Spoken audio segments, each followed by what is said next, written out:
Bonjour à toutes et à tous. Il est l'heure que nous commencions nos travaux.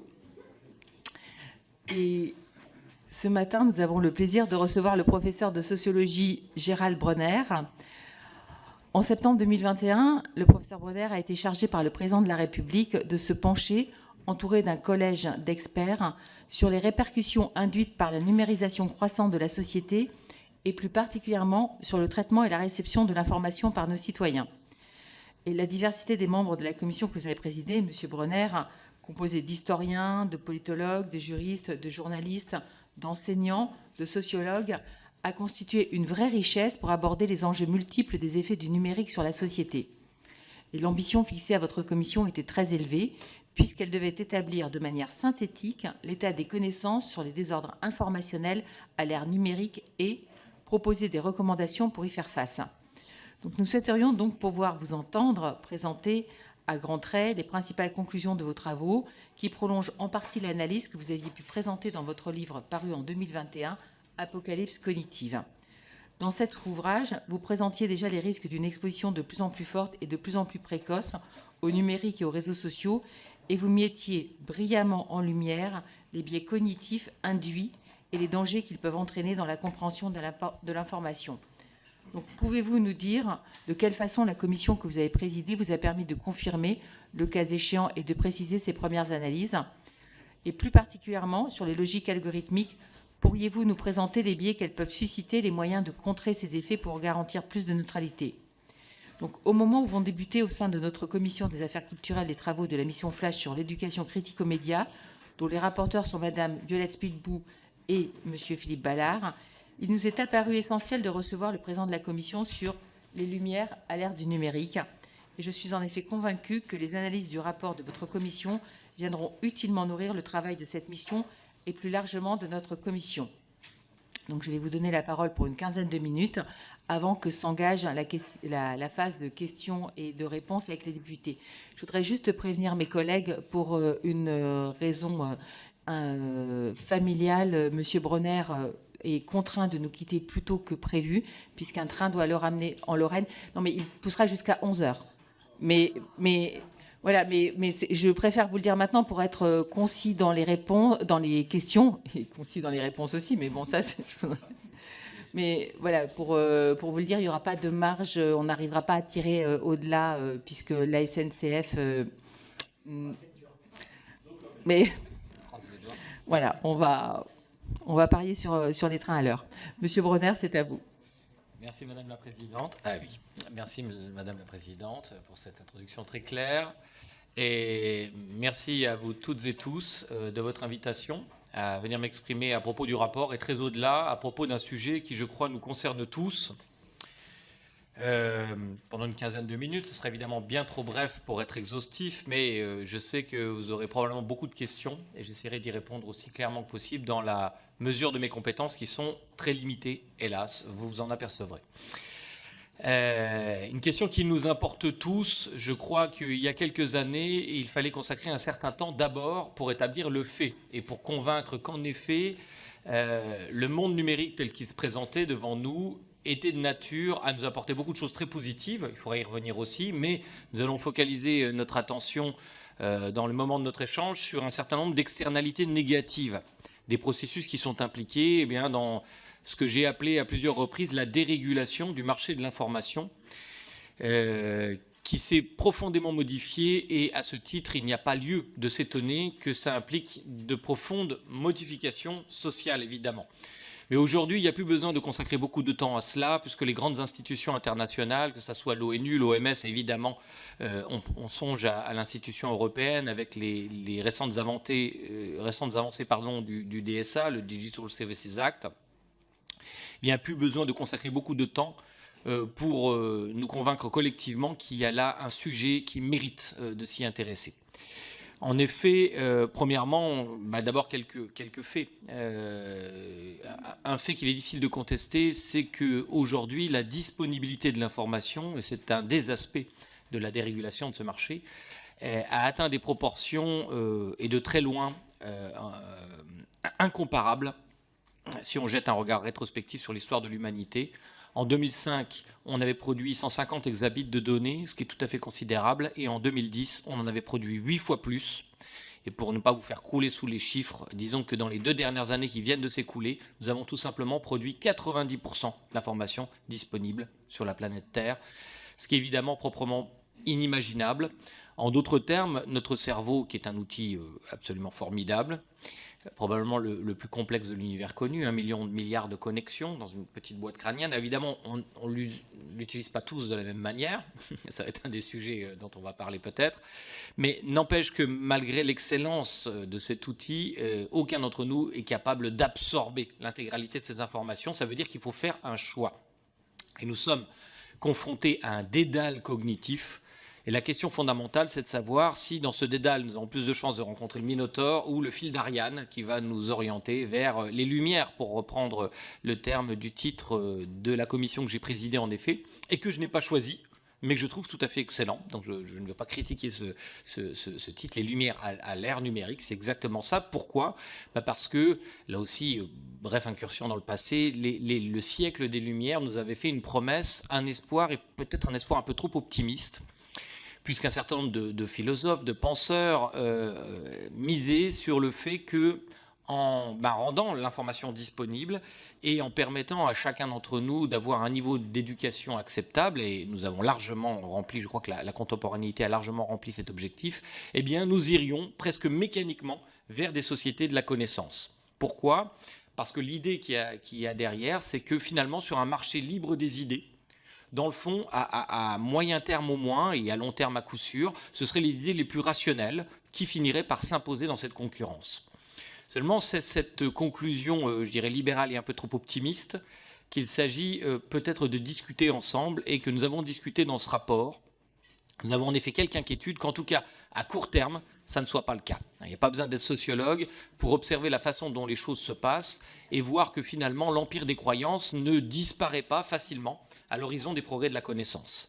C'est que progrès de la connaissance et empire des croyances n'entretiennent pas un rapport de vase communicant. En réalité, cette métaphore est trop simple. Ce que l'un gagne, l'autre ne le perd pas forcément, et peut-être même parfois, l'un, dans certaines circonstances, peut irriguer l'autre.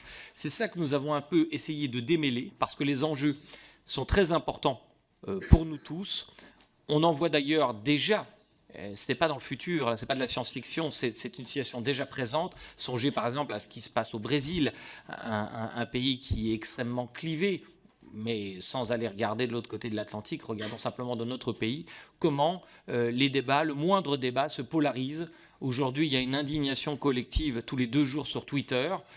Si je vous parle d'un certain nombre de ces indignations, de ces objets, le temps que je les dise, ils seront presque déjà défraîchis, puisque beaucoup d'études montrent que ce qui caractérise aujourd'hui les échanges d'idées, c'est la polarisation à la fois affective et politique. Une très belle étude de la Stanford University a montré que parmi les pays de l'OCDE qui étaient mesurés, les 2 pays qui sont les plus polarisés, ça ne vous étonnera pas, ce sont les États-Unis en premier lieu, et en deuxième lieu la France. Il y a donc lieu affectivement en tout cas, il y a donc lieu de prendre ce sujet au sérieux, car qu'est-ce qui nous menace dans l'absolu ? Ce qui nous menace, c'est tout simplement la fracture de ce qu'on appelle le socle épistémique commun, ou en d'autres termes, de notre socle intellectuel commun, de notre espace de débat. La démocratie, dans son code génétique même, c'est un espace politique où il y a débat, et vous en êtes les vivantes représentations. Heureusement que nous ne sommes pas tous d'accord sur les mêmes sujets. C'est évidemment le débat contradictoire qui, je crois, fait évoluer les choses, mais à condition, évidemment, que les arguments qui soient échangés soient commensurables. C'est-à-dire qu'un débat est cumulatif, fertile, à condition qu'on se situe bien dans un même espace intellectuel. Or, encore une fois, la récente actualité, en particulier pendant la pandémie, nous montre que nous pouvons débattre à l'infini dans des espaces finalement intellectuels différents. Et pour le dire d'une formule, ce qui pourrait nous menacer, c'est de vivre dans la même société, mais plus tout à fait dans le même monde. Et jetons un regard sur ce qui se passe aux États-Unis. Là, une autre étude du MIT a montré, par exemple, qu'au sein même des médias conventionnels, les médias, par exemple, démocrates, ne citent quasiment plus les médias républicains et réciproquement. tout simplement parce que les uns et les autres sont persuadés que le camp adverse ment, en quelque sorte. Et vous le savez, une partie non négligeable, c'est le moins qu'on puisse dire, des électeurs républicains, par exemple, sont persuadés aujourd'hui que l'élection a été volée aux États-Unis et que c'est Donald Trump, le président légitime. Donc cela illustre le risque que je mentionne, c'est-à-dire vivre dans la même société, mais plus tout à fait dans le même monde. Est-ce qu'on est exactement dans la même démocratie quand une partie non négligeable des électeurs pense que le président élu, c'est A, et quand une autre pense que le président élu, c'est un autre individu, B. Bon. Ça nous pose un problème considérable. Et quelquefois, on me pose la question, on nous a posé la question, nous étions 14, membres de la commission, il a été rappelé. Finalement, qu'est-ce qui a changé? Parce que les fausses informations, ce qu'on appelle les infox, les théories du complot, etc., tout ça a toujours existé. Je veux dire, même les arguments anti-vaccins, j'ai eu l'occasion de diriger une thèse sur le sujet et qui soulignait que finalement les arguments anti-vaccins existaient depuis l'origine même du vaccin. Dès que les vaccins sont apparus, il y a des gens qui étaient contre les vaccins avec des arguments qui, étonnamment, ne sont pas si dissemblables de ceux qu'on retrouve encore aujourd'hui. Alors que, je crois, en tout cas c'est la position que je défendrai ici, incontestablement, le vaccin, sous toutes ses formes, a fait la preuve qu'il est un des grands bienfaits pour la santé publique du XXe siècle, avec l'hygiène et quelques autres dispositions. Et pourtant, on est encore donc aujourd'hui, et face à une pandémie, une partie de la population qui est certes même très minoritaire, mais ça va être une des questions justement que je vais mettre en avant, qui s'y oppose. Alors qu'est-ce qui a changé? Eh bien, ce qui a changé, pour le dire rapidement, et pour engager peut-être la conversation avec vous, pour ne pas abuser des 15 minutes qu'on m'a généreusement octroyées, je dirais 3 éléments. Et je ne serai pas donc exhaustif, mais pour qu'on parte sur des bases un peu claires, je dirais qu'il y a quand même 3 choses qui ont fondamentalement changé. Oui, bien sûr, tout ça existait auparavant, mais ce qui a changé, premièrement, c'est la façon dont l'information est éditorialisée. Qu'est-ce que c'est que l'éditorialisation de l'information? Par exemple, c'est l'ordre dans lequel va apparaître l'information quand vous essayez de vous informer. Et la récurrence, l'obsession pour certaines informations. Cela a considérablement changé. Auparavant, dans le monde d'avant, comme on disait, il y a quelques décennies, l'éditorialisation de l'information se faisait sur le marché public par ceux que la théorie de la communication appelait les gatekeepers, c'est-à-dire les gardiens du seuil, si vous voulez. Qui étaient-ils? Vous, par exemple, des gens comme moi, les professeurs d'université qui faisaient de la recherche, des patrons de syndicats, des patrons d'entreprises, et puis bien sûr les journalistes en premier lieu, dont c'est la profession d'éditorialiser l'information, c'est-à-dire, puisque nous ne pouvons pas parler de l'intégralité des choses qui agitent le monde, il faut faire des choix. Qu'est-ce qui est important, etc. Alors on peut apporter bien des critiques à l'éditorialisation qui était faite par les gatekeepers, et entre autres qui n'était pas très démocratique, puisqu'en effet, une portion très minoritaire des citoyens étaient considérés comme légitimes à prendre la parole dans l'espace public.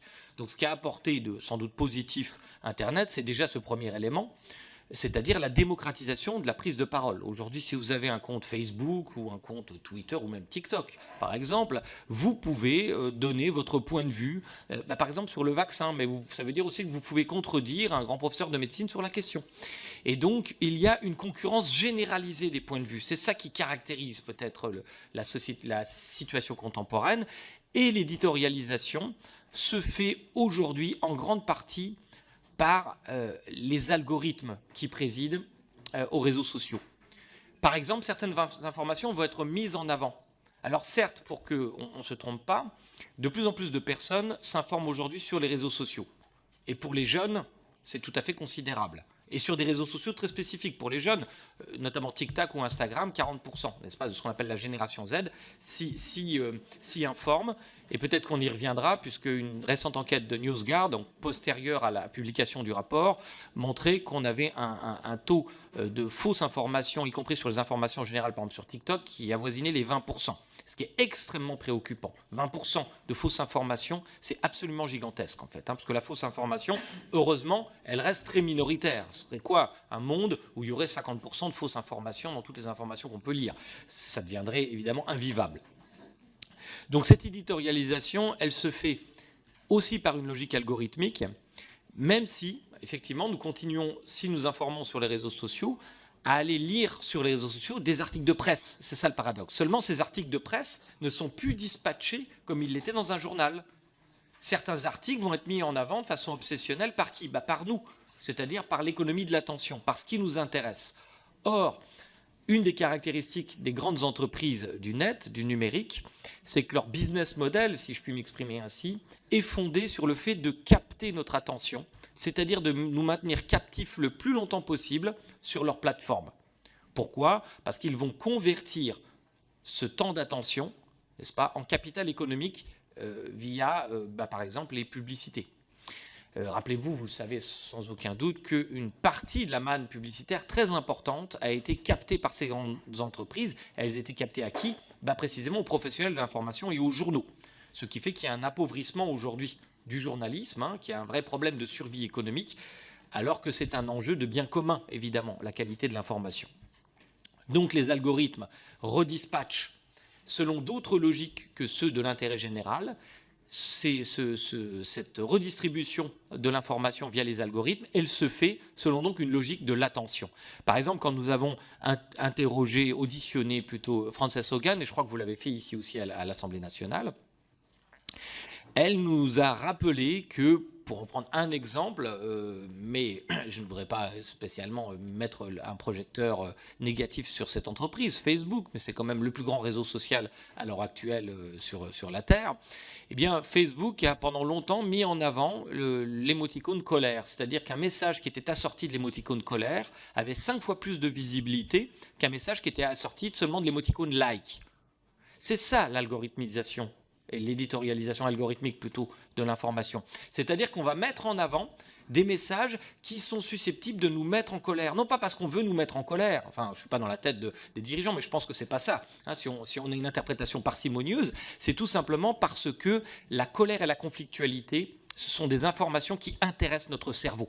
Donc c'est une façon d'hameçonner notre attention et de nous maintenir plus durablement sur le réseau social. Évidemment, quelque chose va nous mettre en colère, donc on va faire un commentaire. On doit absolument contredire, c'est une chose très importante. L'autre sur Internet, ce sont des batailles qui vont se livrer. Et peu à peu, évidemment, cette polarisation dont on parle, elle est mise en avant. Ça, c'est là donc la première chose, l'algorithmisation de l'information. Le deuxième point, et de rappeler encore une évidence, mais nous sommes, nous autres les êtres humains, des animaux sociaux, profondément sociaux. Ce qui veut dire que, dans le fond, ce que nous savons véritablement, par nous-mêmes, ce que nous connaissons, ce que nous serions capables de démontrer par des arguments, tient, je le dis aussi bien pour moi que pour vous, dans le creux d'une main, en réalité. La plupart des choses que nous prétendons savoir, nous le tenons sur la foi de la confiance que nous mettons dans certaines communautés expertes, par exemple, ou dans autrui, tout simplement. Et c'est bien. C'est un bien parce que ça permet à l'humanité, évidemment, de progresser dans la connaissance grâce à la division intellectuelle du savoir. Donc, en fait, ça veut dire que la part de ce que je sais dans une société de la connaissance par rapport à ce que l'on sait, elle tend à diminuer proportionnellement. Donc, la confiance est un élément central dans les démocraties de la connaissance. Mais c'est précisément la confiance qui est grippée dans nos sociétés. Là, beaucoup de sondages le montrent, vous en êtes d'ailleurs les objets aussi. Nos concitoyens ne font plus confiance aux politiques, ils font de moins en moins confiance aux médias, et même dans certains domaines, ils ne font pas confiance à l'expertise scientifique. Dans certains domaines, parce qu'ils font confiance à la science en général, mais dès qu'on regarde, je dirais, au microscope certains thèmes, on voit qu'il y a des méfiances qui sont en inadéquation avec l'existence de consensus scientifique sur certains sujets. Et donc, comment s'établit la confiance ? C'est ça le problème. C'est que les réseaux sociaux ont organisé en quelque sorte un dérèglement de ce qu'on appelle le calibrage social. C'est-à-dire qu'encore une fois, nous avons toujours tenu compte de l'avis des autres pour nous faire notre propre point de vue. Mais la question que nous devons nous poser, c'est aujourd'hui, qu'est-ce qui préside à la visibilité du point de vue des autres ? Et vous comprenez bien que les réseaux sociaux ont totalement, de ce point de vue, dénaturé le calibrage social. Parce que ce qui est de la visibilité des autres va venir aussi de la popularité des contenus. Donc on revient à l'éditorialisation algorithmique. Plus un contenu est populaire, c'est ce qu'on appelle le biais de popularité, plus nous aurons tendance, ceteris paribus, hein, c'est-à-dire toute chose égale par ailleurs, évidemment. Si on a déjà des convictions sur un sujet, ça va moins nous impacter. Mais en général, la popularité des contenus a une influence statistique sur notre point de vue sur les choses, en particulier donc quand nous n'avons pas de point de vue encore établi sur un sujet. Par exemple, sur des sujets extrêmement techniques. Là, aujourd'hui, on parle beaucoup des retenues d'eau, il y a des controverses autour de ces questions. Je pense que dans une semaine, on parlera, ça sera un autre sujet. Mais enfin là, les réseaux sociaux s'enflamment. Je ne prends absolument pas position sur ces questions parce que d'abord, je n'y ai pas mis le nez. Mais voyons bien qu'il y a plein d'arguments, c'est très technique, qui s'échangent. Qui croire, en fait ? Eh bien, vous allez probablement croire sur un sujet, quand vous n'avez pas le temps de vous y intéresser, à la popularité du point de vue qui va être visible sur votre réseau social à vous. Parce que vous allez voir statistiquement plus d'arguments et tous les arguments sont assez convaincants. C'est ça le problème. Or, un des résultats les plus solides de ce qu'on appelle les sciences sociales computationnelles, qui ont vraiment commencé au niveau mondial sur les sujets de fake news à partir de 2016. Donc c'est assez récent. On commence à avoir pas mal de données. Et une des données les plus solides, c'est que la dérégulation du marché de l'information, elle a profité beaucoup à ce qu'on appelle des groupes minoritaires, mais qui sont très motivés à faire valoir leur point de vue. Qu'on se comprenne bien, ce n'est pas parce qu'ils sont minoritaires qu'ils ont tort. Mais simplement, en tant que démocrate, on doit s'interroger sur la visibilité d'un certain nombre d'arguments qui ne sont pas représentatifs, mais qui vont être pris pour de la représentativité en raison du biais de popularité que je viens d'évoquer. C'est ça la vraie question, en réalité. C'est ce que nous avons appelé dans notre rapport la diversité inauthentique. Diversité inauthentique, c'est-à-dire qu'il est très important en démocratie de maintenir des points de vue très minoritaires, éventuellement, quels que soient les sujets, sauf quand ça enfreint la loi française, bien sûr, parce que c'est ça la démocratie. Simplement, est-ce qu'on maintient bien, est-ce qu'on protège bien notre liberté de jugement lorsqu'on est exposé de façon majoritaire à des points de vue qui, par ailleurs, sont minoritaires ? Et par exemple, sur des plateformes de vidéos, YouTube, nous savons, parce que la science nous le montre, que sur certains sujets, des points de vue très minoritaires vont être mis en avant par les algorithmes, tout simplement parce que ce sont des enjeux de conflictualité. Par exemple, on sait notamment que l'extrême droite, pendant un temps, était surreprésentée sur cette plateforme, que les propositions conspirationnistes étaient surreprésentées et que, par exemple, des vidéos climato-sceptiques étaient surreprésentées. Donc c'est important, si vous vous rappelez, qu'un certain nombre de catégories de la population, en particulier les jeunes, utilisent ce genre d'outils pour s'informer sur des sujets qui peuvent être très techniques, encore une fois. Donc ce que montre aussi, et je vais vraiment arriver à la fin de mon introduction, ce que montre aussi la science récente et post-rapport, donc je vous parle de papiers qui sont vraiment très très récents, c'est l'existence donc de super users, c'est-à-dire de gens qui représentent 1% en réalité de la population des réseaux sociaux et qui publie 33% des contenus. Donc vous voyez, cette asymétrie, elle est tout à fait là. Et pour finir tout à fait, je dirais que tout de même une bonne nouvelle, c'est que un des résultats auxquels aboutit notre rapport, c'est que parmi toutes les variables, parce qu'on n'est pas égaux face aux fausses informations, il y a des variables qui prédisent mieux que d'autres. Hein, l'endossement de certaines fausses informations, par exemple la variable politique. Il est évident que quand on est de droite, on va avoir plus de chances de croire à une fake news de droite qui condamne la gauche, et quand on est de gauche, c'est pareil, hein, si vous voulez. Donc il y a des variables politiques qui permettent de prédire, et d'ailleurs toutes les variables idéologiques, ce que l'on croit préalablement, eh bien, va nous livrer à ce qu'on appelle le biais de confirmation, c'est-à-dire aller chercher des informations qui vont dans le sens de nos croyances, et on est tous pareils. Hein. Donc là, je jette la pierre à personne, si ce n'est, je dois le dire aussi, parce que la science aboutit à ce genre de résultats, qu'on a quand même des courbes en J, et qu'il y a une asymétrie très nette, une propension de l'extrême droite à propager, un peu dans tous les pays d'ailleurs, plus de fausses informations que les autres catégories politiques, et un peu aussi l'extrême gauche. C'est pour ça qu'on parle de courbe en J. Un peu l'extrême gauche et plus l'extrême droite. Donc c'est les courbes en J. Hein, et on retrouve un peu ces résultats dans tous les pays. Bon, ça, c'est un fait.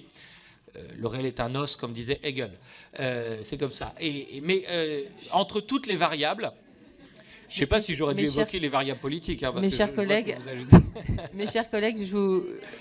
on va laisser l'orateur terminer, puis ensuite on pourra prendre les questions des groupes. Voilà. Merci. Et pour terminer tout à fait, en fait, entre toutes les variables, donc j'aurais pas dû évoquer celle-ci, entre toutes les variables, celle qui prédit le plus la probabilité de chance de basculer dans la fausse information, ce n'est pas la variable politique, c'est même pas la variable de niveau d'études, par exemple, qui est assez prédictive, pourtant sur certains sujets comme le conspirationnisme, c'est ce qu'on appelle la lazy thinking, c'est-à-dire la pensée paresseuse. En d'autres termes, le fait que dans certaines circonstances, et en raison aussi de la façon dont le monde numérique se configure autour de notre raisonnement, dans certaines circonstances, on peut observer une baisse de notre vigilance épistémique, c'est-à-dire notre vigilance intellectuelle. Et ça, c'est plutôt une bonne nouvelle. En d'autres termes, il s'agit d'une des solutions possibles au problème, c'est-à-dire on connaît aujourd'hui les moyens d'activer la pensée analytique, ce que certains aussi appellent la pensée critique, ce que je préfère appeler la pensée méthodique. Et c'est pourquoi nous avons suggéré, c'est une de nos recommandations parmi les 30, de proposer une véritable révolution pédagogique qui ne serait pas forcément très coûteuse et qui, je crois, serait assez bien acceptée à la fois par les professeurs, c'est tout à fait essentiel, mais aussi bien par les parents d'élèves. C'est-à-dire proposer à l'ensemble de nos concitoyens, les plus jeunes évidemment, mais pas seulement, des outils d'affermissement, si je puis dire, de la pensée méthodique, parce que ce qui nous attrape, en quelque sorte, dans les fausses informations, c'est aussi le fait que souvent elles vont dans le sens de nos attentes intuitives. Pour n'en prendre vraiment qu'un exemple est terminé, Madame la Présidente, par exemple, nous avons tendance à confondre les corrélations et les causalités. C'est un dispositif intuitif qui est présent en chacun d'entre nous. Mais ce dispositif, nous pouvons, n'est-ce pas, le combattre. Quand j'enseignais les statistiques à l'université, c'est la première chose que j'enseignais à mes étudiants. Il ne faut pas confondre corrélation et causalité. Et à force d'exercice, ils finissaient par comprendre, tout simplement, et à se méfier de leurs propres intuitions. Bien, je pense qu'il faut penser probablement une forme de révolution pédagogique qui puisse mettre à disposition, donc je disais, des plus jeunes, mais aussi penser pourquoi pas la formation continue, parce que nous avons en France toutes sortes de dispositifs pour offrir, pour proposer, sans l'imposer, à nos concitoyens un certain nombre d'outils pour nous permettre à tous de faire notre déclaration d'indépendance mentale. Et c'est probablement la façon la moins liberticide de réguler ce marché de l'information, parce que, songeons-y, quand on propose de réguler ce marché, on parle d'opinion. Et il est toujours très risqué de proposer une régulation du marché des opinions, en tout cas quand on est un démocrate, ce que nous sommes tous ici. Merci. Merci, Monsieur Bronner, pour cet exposé liminaire passionnant, peut-être un peu long pour certains, mais passionnant en tout cas. Et vous avez répondu par avance quand même un certain nombre de questions, mais mes collègues en ont encore plein à vous poser. Et donc nous allons commencer avec le groupe Renaissance par Fabienne Colbock.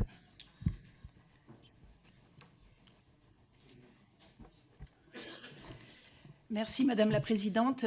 Monsieur le professeur Gérald Bronner, comme vous l'avez rappelé et présenté dans votre rapport, il y a de forts enjeux autour du numérique, des enjeux qui touchent directement à la cohésion nationale et à notre démocratie. Ce travail s'inscrit dans la continuité des mesures législatives de régulation des grandes plateformes d'Internet, de mise en place de dispositifs de lutte contre la désinformation et contre la haine en ligne que nous avons portés sous le mandat précédent. Les États généraux du droit à l'information lancés par la ministre de la Culture seront aussi force de proposition, tout comme le renforcement de l'éducation aux médias et à l'esprit critique que vous préconisez. Dans votre rapport, vous parlez de désordre informationnel et de perturbation de la vie démocratique. Pionnier à nous avoir sensibilisés sur les dangers du numérique, sans renier qu'il était source de progrès, à condition que des règles soient clairement établies. Vous avez pu, par cette commission d'experts, faire des recommandations précises en ce sens. L'accès à l'information, par sa multitude de sources sans filtre et dérégulées, fragilise le travail sérieux des journalistes et nous rend vulnérables face aux fausses informations diffusées en continu. S'ajoutent à cela les logiques algorithmiques des plateformes numériques qui renforcent des comportements et des croyances sans permettre de s'ouvrir à d'autres opinions et de faire preuve d'esprit critique. Pour lutter contre cela, vous avez donc recommandé de revoir ces logiques afin de lutter contre le biais de popularité en responsabilisant les influenceurs et de faire plus de place à la science. Comment ces mesures sont-elles perçues par les plateformes et est-il réellement possible d'agir sur cela ? L'autre sujet sur lequel je souhaite vous interroger est celui du métaverse, ce monde de réalité virtuelle, véritable symbole d'un monde numérique en perpétuelle évolution. Dans votre conclusion, vous dites « Le métaverse symbolise notre immersion progressive dans un univers où les mondes réels et virtuels iront jusqu'à se confondre. Pensez-vous que les règlements européens Digital Services Act et Digital Markets Act sur les services numériques sont adaptés pour réguler le métaverse et quels sont les risques éthiques que vous craignez? Je vous remercie. Merci, Madame la députée. Pour le Rassemblement national, Caroline Parmentier. Merci Madame la Présidente. Monsieur le professeur, en avril 2021, dans une interview accordée à l'Express, vous proposiez de catégoriser les personnes complotistes en précisant qu'elles étaient surreprésentées au sein du Rassemblement national et que leur raisonnement serait renforcé par un trouble mental. Vous listiez ainsi les gilets jaunes, l'hydroxychloroquine ou encore la défiance vis-à-vis des vaccins. Quand on porte de telles accusations, quand on se revendique d'une commission chargée de lutter contre la diffusion de fausses informations, si sobrement intitulée « Les Lumières à l'ère numérique », quand on se présente comme un expert du complotisme, on se doit de ne pas être soi-même au cœur d'aussi nombreuses controverses. Je cite « conflits d'intérêts et dérives méthodologiques comme votre théorie du temps de cerveau disponible » sur lesquelles s'interroge Le Monde du 9 janvier 2022. Je relève aussi votre mépris de l'opinion publique parce qu'elle se méfiait des effets secondaires des vaccins. Le gouvernement a bien procédé à la suspension du vaccin AstraZeneca, que je sache. Une récente étude publiée dans le British Medical Journal jeudi dernier confirme que les cas de thrombose sont de 30% plus fréquentes après le vaccin AstraZeneca. D'autres effets secondaires post-vaccin ont été signalés et vous le savez très bien. Votre commission a connu des débuts chaotiques, notamment avec le chirurgien Guy Valencien, soupçonné d'être impliqué dans le charnier de l'université Paris-Descartes, mais aussi fer de lance d'une nébuleuse de médecins qui, depuis des années, ont minimisé, voire nié la gravité du drame du Mediator. Il a d'ailleurs démissionné de votre commission. Alors je vous pose la question, monsieur le professeur. Qui décide de ce qu'est un complot? Qui décide qui est complotiste? Vous? Ce terme n'est-il pas un outil de disqualification et de censure bien commode pour permettre à votre camp de s'arroger le domaine de la raison? Je vous remercie de votre attention. Merci, Madame la députée. Pour LFI,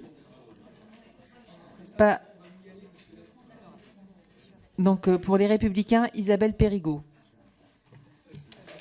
Merci Madame la Présidente et merci Monsieur le Professeur pour vos propos liminaires et votre présence.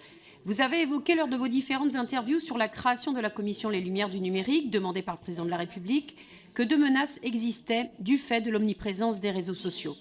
L'une d'elles est l'émergence de réalités parallèles qui empêcheraient le débat puisqu'elles auraient créé une fracture du socle commun. Effectivement, lorsque nous suivons les réactions sur les réseaux et en tant qu'élus, nous le suivons et le vivons intensément chaque jour, nous avons cette sensation de ne pas vivre, comme vous disiez tout à l'heure, dans le même monde. Mais lorsqu'on y réfléchit, les réseaux sociaux ne sont qu'une création de l'être humain. Son utilisation est faite de plein gré et en parfaite autonomie. Mettre toutes les accusations de la fracture du socle commun sur ces outils ne vous semble-t-il pas quelque peu limité, finalement, puisque nous les avons créés, pouvons-nous ne pas retrouver des outils pour redynamiser notre esprit critique et transformer l'utilisation de ces réseaux? À ce sujet, vous avez fait part de votre volonté de faire du développement de l'esprit critique une grande cause nationale dans votre rapport. Certains ont dit que c'était le rôle de l'éducation nationale et que nous n'avons pas à déborder de ce cadre. Pourquoi, selon vous, cela doit-il dépasser le cadre de l'école? Vous avez constaté dans ce même rapport rendu en 2021 que certaines logiques algorithmiques étaient responsables de nos croyances ou comportements. Pour vous, 3 piliers sont en cause, à savoir l'éditorialisation algorithmique, le calibrage social et l'influence asymétrique qui rendent tous possible la prévalence de certains discours minoritaires ou extrêmes, vous le disiez tout à l'heure. Pour lutter contre cela, vous proposez notamment de responsabiliser les influenceurs dotés d'une grande visibilité numérique, notamment en encourageant une modération accrue de ces derniers. Qu'entendez-vous par là? Pensez-vous que le législateur pourrait avoir un rôle important et travailler avec les plateformes à un cadre juridique spécifique aux influences à forte notoriété? Enfin, vous conseillez de prévenir le risque de surmodération en analysant plus finement les signalements d'utilisateurs. Pouvez-vous nous expliquer pourquoi et en quoi cela consiste-t-il plus exactement? Merci. Merci, Madame la députée. Pour les démocrates, Géraldine Bagné. Merci Madame la Présidente. Monsieur le professeur, vous préconisez dans votre rapport de développer l'esprit critique vis-à-vis des plateformes et des outils numériques. Il est vrai que la fascination première pour cette révolution technologique et le numérique laisse place à présent à des interrogations nécessaires et indispensables. Quelle déontologie, quel encadrement pour un outil qui fonctionne parfois en activant nos plus bas instincts? Vous le rappeliez dans le livre qui vous avait valu le prix étudiant du livre politique, les plateformes et autres services Internet exploitent notre appétit pour le sexe, fascination des conflits, instinct de peur fondamentale. Quel impact sur l'environnement aussi pour une technologie qui n'est pas tout à fait décarbonée ni en phase avec la transition écologique requise? Quel accès pour tous alors qu'une partie de la population se trouve mise en difficulté dans la maîtrise des outils numériques? Des sujets qui sans doute auraient dû être anticipés. L'innovation ne doit, on le voit, jamais se passer d'une réflexion éthique concomitante. Votre livre, Apocalypse cognitive, comme d'autres d'ailleurs, je cite notamment L'enfer numérique, participe d'une nécessaire prise de conscience, d'un éveil à l'esprit critique dont vous souhaitez qu'il soit érigé en grande cause nationale. C'est une excellente idée, à l'heure des fausses informations nouvellement éditorialisées, cette ère du soupçon nouvelle qu'on sent parfois au contact de nos concitoyens. La lecture, qui éveille évidemment à l'esprit critique et constitue une excellente occupation pour notre temps de cerveau disponible, était grande cause nationale en 2021 et faire de l'esprit critique une grande cause nationale serait une excellente prolongation. Une question pour finir. Comment faire en sorte qu'une évolution technologique d'une telle ampleur que le numérique anticipe davantage les désagréments qu'elle est susceptible d'entraîner? Comment développer l'éthique avant le déploiement même d'une innovation d'ampleur? Merci, Madame la députée. Pour les socialistes et apparentés, Claudia Rouault. Merci, Madame la Présidente. Monsieur le rapporteur, chers collègues, en préambule, je tiens à vous remercier pour la qualité de ce rapport. Nous avons en effet besoin de répondre rapidement à l'amplification du phénomène de ces fausses nouvelles qui influencent nos comportements, mais aussi notre représentation du monde, au risque de faire émerger des réalités parallèles et de voir disparaître l'espace commun nécessaire à la confrontation des opinions, des idées et des valeurs, autrement dit, à la vie démocratique. Vos recommandations sont claires, précises et concrètes, organisées de manière pertinente par sphère d'action, public, privé, société civile, qui s'entrecroisent. Il est clair que chacun d'entre nous ne peut agir seul face à ce phénomène. Toutefois, un acteur majeur nous semble un peu mis en avant dans votre rapport, l'audiovisuel public. Alors que nous sommes confrontés à une masse inédite d'informations et une concurrence généralisée des points de vue qui s'expriment sans filtre, que cette saturation et cette dérégulation du marché de l'information en ligne mettent à rude épreuve nos capacités de vigilance intellectuelle et nous rendent davantage perméables aux fausses informations, nos rapports aux médias s'en trouvent bouleversés. Nous pensons qu'il est indispensable de défendre un audiovisuel public fort et indépendant. Malheureusement, force est de constater que l'audiovisuel public est aujourd'hui fragilisé par la révolution numérique et la concurrence des plateformes, par la baisse des moyens de l'État ces dernières années qui ont conduit à faire des économies drastiques et par la récente réforme de son financement et par des courants politiques qui appellent à sa disparition. Selon vous, préserver et défendre un audiovisuel public fort et indépendant ne serait-il pas un autre moyen de lutter de manière efficace contre les fausses informations? Je vous remercie. Merci, Madame la députée. Pour Horizon et apparentés, Jérémy Patry-Létus. Merci, Madame la Présidente. Monsieur le professeur, au nom des députés du groupe Horizon, je vous remercie de venir devant notre commission présenter votre rapport qui est essentiel pour comprendre les ressorts de la circulation des fausses informations, des théories complotistes et leur rapidité de diffusion. Votre rapport, il est passionnant et je dois bien le dire saisissant, car il éclaire de manière frappante ce que nous constatons, ce que nous vivons, ce que nous ressentons tous au quotidien, un profond désordre informationnel qui est l'un des vertiges de notre société, de notre démocratie. Outre les dangers d'ingérence étrangère et de perturbation volontaire du processus démocratique, votre rapport alerte sur une désagrégation du socle commun et sur une forme de sécession mentale d'une partie de nos concitoyens. Ce n'est rien de moins que notre capacité à faire société et à rester une démocratie pacifiée qui est ainsi mise en danger. Pour lutter contre ces risques de désinformation, vous avez identifié 5 grands axes de réflexion et d'action, parmi lesquels la révolution pédagogique que vous appelez de vos vœux me semble particulièrement importante, comme l'est la réflexion que vous avez menée sur l'enjeu du développement de l'esprit critique et de l'éducation aux médias, ainsi que vos recommandations en la matière. Faire de l'esprit critique une grande cause nationale, systématiser la formation à l'esprit critique et aux médias en milieu scolaire et étendre ce travail dans la société civile sont devenus urgents. Et ce, d'autant plus que cet esprit critique est le ciment de notre fonctionnement démocratique. En somme, ce rapport propose un ensemble cohérent d'analyses et de préconisations. Puisque vous l'avez réalisé il y a bientôt 1 an, j'aimerais cependant connaître l'état de votre réflexion sur 2 points que vous y avez abordés et qui pourraient avoir évolué entre-temps.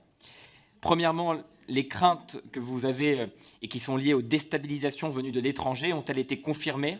Est-ce que l'ingérence étrangère s'est exprimée, s'est mêlée à la période électorale que nous avons connue? Et puis une deuxième question qui rejoint celle de ma collègue Renaissance sur le métaverse, et notamment le rapport qui a été remis il y a à peine plus d'une semaine à la ministre de la Culture et au ministre délégué chargé de la transition numérique. Est-ce que vos analyses ont évolué en ce qui concerne le métaverse? Je vous remercie. Merci, monsieur le député. Pour l'IOT, Stéphane Lenormand.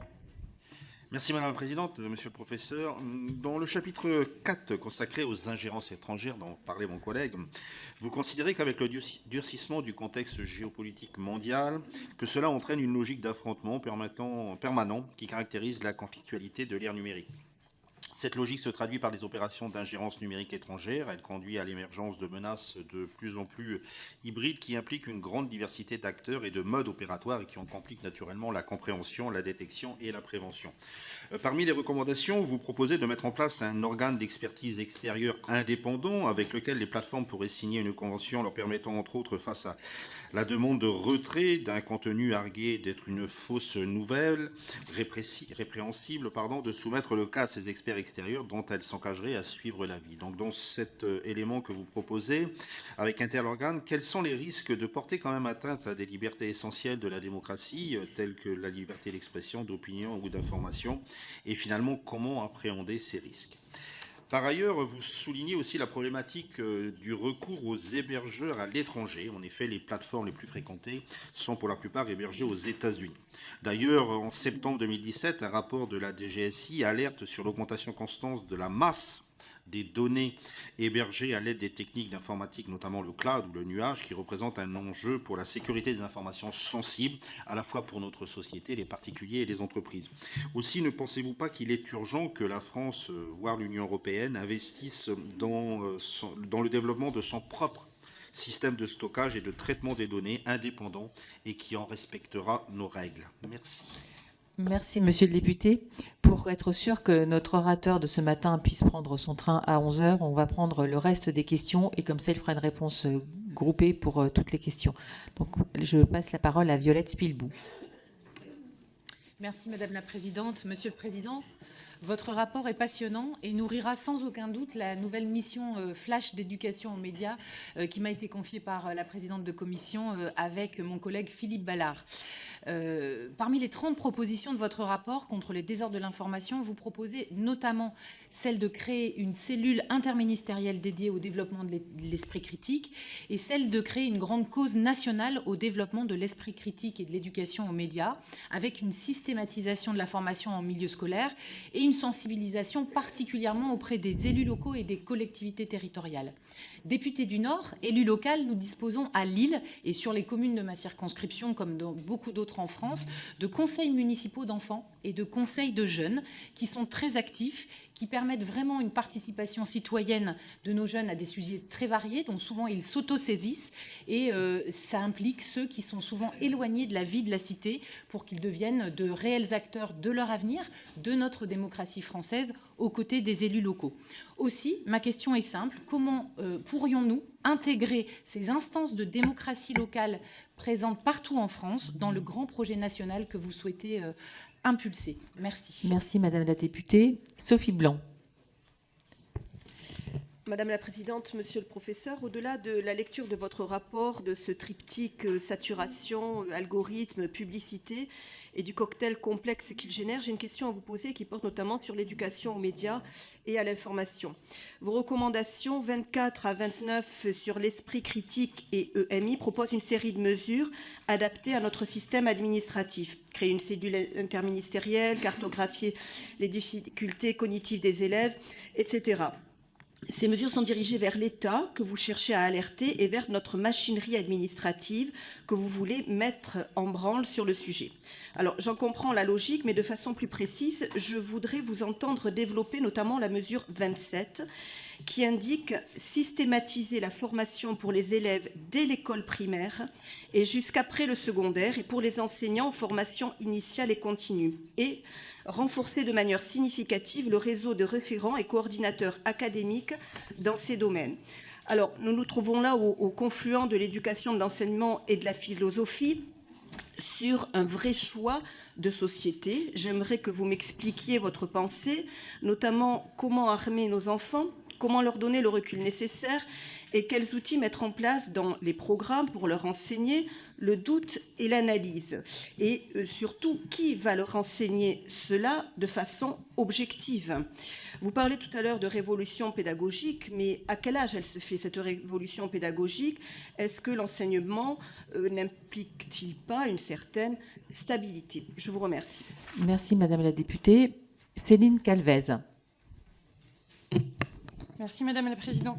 Monsieur Brunner, votre commission Les Lumières à l'ère numérique avait pour mission d'identifier les mécanismes permettant de limiter la propagation des fausses informations nuisant à la vie démocratique et de renforcer la vigilance des citoyens, notamment sur les réseaux sociaux. Tel est le sens de votre recommandation 29 qui préconise la création d'un continuum entre le temps scolaire, université, monde culturel et le monde du travail afin de renforcer la formation à l'esprit critique et à l'éducation aux médias.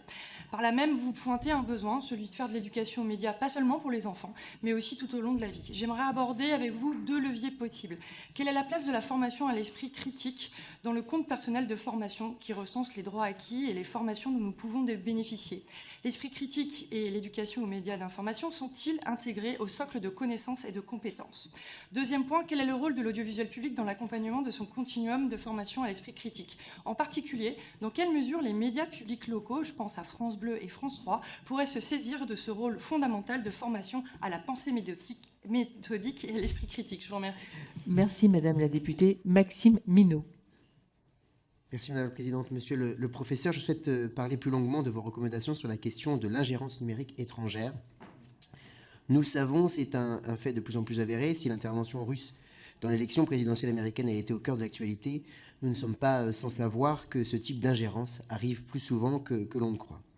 Vous conseillez d'analyser les données de campagne d'ingérence étrangère ayant visé la conduite de la vie démocratique française afin de mieux anticiper le risque d'ingérence. Qu'entendez-vous par là? Et au-delà d'analyser et de rassembler les données, ne pouvons-nous pas envisager une intervention, la création d'un système ou d'algorithmes de protection, peut-être innovant, afin de lutter notamment contre toutes ces tentatives d'ingérence? Et vous évoquez également dans votre rapport le fait de permettre le partage des données entre acteurs de confiance, notamment le gouvernement, les plateformes, les journalistes. Alors, comment définir réellement qui est acteur de confiance en la matière? Je vous remercie. Merci, Monsieur le député. Laurent Croisier. Oui, merci Madame la Présidente. Merci Monsieur Brunner pour votre présence. La lutte contre la désinformation est devenue une préoccupation majeure de toutes les démocraties, à l'ère des réseaux sociaux, dont on peut se demander si parfois ils ne sont pas devenus des réseaux asociaux. Les utilisateurs sont noyés sous une masse continue d'informations non hiérarchisées, c'est ce que vous avez précisé dans votre introduction. Ils sont également orientés par des algorithmes qui visent à enfermer les utilisateurs dans une bulle cognitive, algorithmes dont on ne connaît pas les critères. Et les algorithmes sont alors un terreau pour la propagation de fake news et un terreau pour le complotisme. Nous savons que les moins de 35 ans privilégient très majoritairement Internet pour s'informer. Le rôle des parents et du système éducatif pour renforcer l'esprit critique apparaît alors indispensable. J'aurais une seule question. Pensez-vous qu'il faille à court terme encadrer les algorithmes par la loi? Merci, Monsieur le député. Angélique Ranck.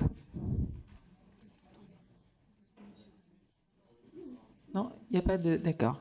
Carl Olive. Monsieur Brunner, ma question est double. Le meilleur des remparts à la désinformation, vous l'avez dit, c'est celui du renforcement de la formation critique et de l'éducation aux médias et à l'information. Vous appelez à un renforcement pour tous les niveaux scolaires des cours qui y sont dédiés, ainsi qu'à une amélioration de la formation des enseignants sur ce sujet. La vérification de la formation, c'est l'ADN des journalistes, ça devrait l'être, le b.a.-ba de la carte de presse. Je partage votre analyse et votre position. Néanmoins, je souhaite connaître concrètement la place de ces réflexions pour l'école chez nos voisins européens. Ma seconde question, s'il vous plaît, porte sur la formation continue chez nos adultes. Alors que les élections au Brésil et aux États-Unis ces dernières semaines, qui ont été gangrénées par les intox et les fausses informations provenant de Russie relayées en France, et qu'elles peuvent avoir un large écho, aujourd'hui sur la guerre en Ukraine, hier sur les élections, l'intérêt de développer l'esprit critique tout au long de sa vie et de former aux médias les générations qui, comme la mienne ou celle de nos parents, n'ont pas connu les réseaux sociaux à l'école, s'avère fondamental. Je souhaite, s'il vous plaît, connaître vos positions sur le sujet. Merci, Monsieur le député. Alexandre Portier. Merci, Monsieur Brunner. Dans votre rapport, vous indiquez que les données étudiées dans la littérature scientifique relative à la désinformation portent trop rarement sur la France et que les conclusions de travaux basés sur des données issues d'autres pays, comme les États-Unis principalement, ne sont pas nécessairement transposables chez nous. De ce constat, une première recommandation est dressée en vue de soutenir l'engagement de la recherche scientifique française sur la prévalence de la désinformation en ligne, ses effets et les mécanismes par lesquels elle affecte les individus. La mission recherche et enseignement supérieur du projet de loi de finances pour 2023, qui sera l'objet de la commission de cet après-midi, ne traite en rien de cette recommandation. Qu'en pensez-vous? Quel type de travaux scientifiques faudrait-il lancer en France? Quel type de dispositif faudrait-il soutenir? Je vous remercie. Merci, monsieur le député. Angélique Ranck. Merci Madame la Présidente. Professeur Brunner, les jeunes sont confrontés à un pourcentage de désinformation affolant à travers les contenus de certains réseaux sociaux. Je pense par exemple à TikTok. En plus de propositions sur l'EMI, le rapport de la commission Les Lumières à l'ère numérique, dont vous êtes président, émet les recommandations relatives aux logiques des algorithmes des réseaux sociaux, propose des régulations sur le métrique de la popularité, sur l'éditorialisation algorithme ou encore sur les influenceurs. Nécessaires, ces recommandations impliquent cependant des acteurs privés, souvent internationaux. J'aimerais ainsi comprendre par lesquels moyens la France pourrait réguler ou participer de cette régulation, empêchant ainsi les réseaux sociaux de contrôler à ce point l'information. Je vous remercie. Merci, Madame la députée. Belkir Belhaddad. Oui, merci Madame la Présidente, Monsieur le Professeur. Je souhaite vous interroger sur la haine en ligne et le travail législatif réalisé dans le précédent mandat sur ce sujet qui avait permis notamment de proposer de retirer dans un délai de 24 heures après notification par une ou plusieurs personnes ces contenus manifestement illicites tels que les incitations à la haine, les injures à caractère raciste. Et dans sa décision du 18 juin 2020, le Conseil constitutionnel censurait ces dispositions au nom de la liberté de l'expression. Salarabe, salbougnoul, il faut parfois nommer les choses, ne sont pas considérées comme des insultes pour Facebook. En tout cas, c'est la réponse qui m'a été faite il y a quelques jours de Facebook suite à ma demande de signalement concernant à la fois mon cas mais beaucoup d'autres. Quelles sont vos réponses et vos réflexions face à ces prêcheurs de haine et à la régulation des plateformes? Merci. Merci, monsieur le député. Bertrand Sort. Merci, Madame la Présidente. Monsieur Brunner, actuellement, peu de parents ont recours aux outils permettant un contrôle parental sur Internet et sur les réseaux sociaux. En 2019, seuls 44% des parents avaient paramétré l'appareil numérique de leur enfant et 38% seulement recouraient à des dispositifs dits de contrôle parental. Lors de la précédente législature, nous avons adopté une PPL de notre collègue Bruno Studer visant à encourager l'usage du contrôle parental sur certains équipements et services vendus en France et permettant d'accéder à Internet. Cette proposition de loi est entrée en vigueur le 2 mars 2002 et elle rend obligatoire la préinstallation d'un dispositif de contrôle parental sur les appareils connectés vendus en France, cette activation devant se faire sur proposition du vendeur. J'aimerais savoir si, à votre avis, ce dispositif et cette obligation peuvent permettre de mieux contrôler l'utilisation par les enfants, la confiance n'empêchant pas le contrôle. Savez-vous si ces parents se sont d'ores et déjà saisis de cette obligation et si nous pouvons envisager des évolutions favorables? Je vous remercie. Merci, monsieur le député. Emmanuel Antoine. Merci, Madame la Présidente. Monsieur Brunner, avec la loi relative à la lutte contre la manipulation de l'information et la loi visant à lutter contre les contenus haineux sur Internet, les compétences de l'Arcom ont été étendues dans le domaine du numérique. Un article introduit au sein du projet de loi confortant le respect des principes de la République vient aussi prolonger cette tendance.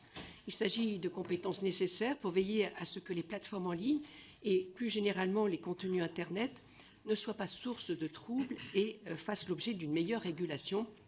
Alors, professeur, comment percevez-vous ces nouvelles activités du régulateur? Et selon vous, quels autres champs de la régulation souhaitez-vous que l'Arcom investisse? Merci, Madame la députée. Béatrice Piron. Merci, Madame la Présidente. Monsieur le professeur, votre rapport « Les Lumières à l'ère du numérique » propose 30 recommandations afin de répondre au désordre de l'information. Dans cette Assemblée, nous sommes particulièrement attentifs au respect de l'intégrité des processus électoraux. Ces dernières années, plusieurs pays occidentaux ont été victimes, via les réseaux sociaux, les influenceurs, voire des gouvernements étrangers, ou encore via des détournements de données, d'actions qui auraient pu porter atteinte au déroulement de scrutins électoraux. Dans ce cadre, vous proposez notamment d'analyser les données de campagne d'ingérence étrangère ayant visé à la conduite de la vie démocratique française afin de mieux anticiper les risques et de mettre en place un dispositif de coopération entre plateformes, institutions et communautés académiques pour réagir rapidement aux opérations détectées. Estimez-vous qu'il sera possible de mettre en œuvre ces dispositifs? Le cas échéant, seront-ils vraiment efficaces ou vite détournés? Vous avez déjà eu de nombreuses questions à propos de l'éducation aux médias et la sensibilisation des citoyens. Pensez-vous que les moyens technologiques puissent aider à garantir la pertinence du numérique? Merci. Merci, Madame la députée. Annie Genevard. Merci, Madame la Présidente. Monsieur le professeur, une de vos préconisations phares consiste à développer l'éducation aux médias et y associer naturellement l'ensemble du corps enseignant. Alors, je voudrais vous poser une question. Sur le principe, évidemment, je n'en disconviens pas. Étant enseignante moi-même, je sais le rôle que peuvent jouer les enseignants en la matière. Pour autant, cela présuppose la neutralité des enseignants, notamment à l'égard des thèses développées ou des opinions développées par les minorités. On sait que le corps enseignant est traversé, lui aussi, par des opinions qui peuvent être elles-mêmes minoritaires. Par conséquent, la question que je vous pose est de savoir comment l'on peut garantir que cette éducation aux médias soit parfaitement neutre. Quel garde-fou faut-il y mettre?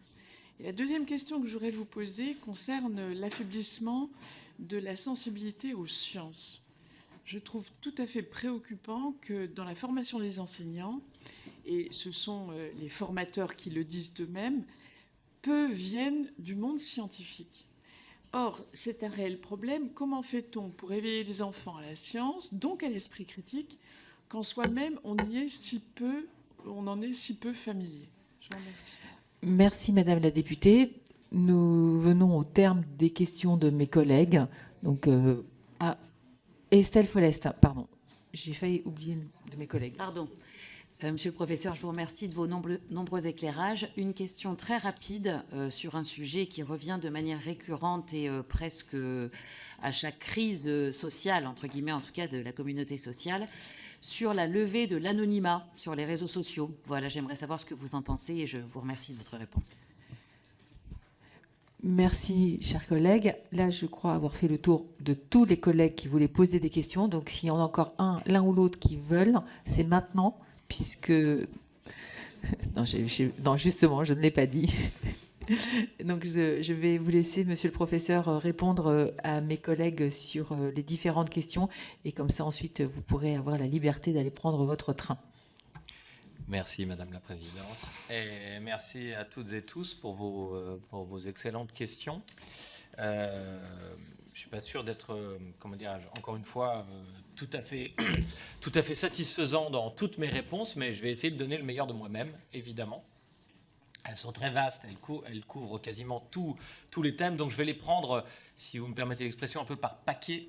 Et puis, je me tiens à votre disposition à la demande de Madame la Présidente. Si vous avez des compléments, je répondrai par mail, tout simplement, bien volontiers, en particulier parce que certaines questions, notamment qui relèvent des questions des ingérences étrangères, ne sont pas directement dans mon domaine de spécialité. Et je pense que mon excellente collègue Frédéric Douzé répondrait de façon bien plus satisfaisante que moi. Mais enfin, il se trouve que c'est moi qui suis là. Donc, je vais quand même essayer de répondre.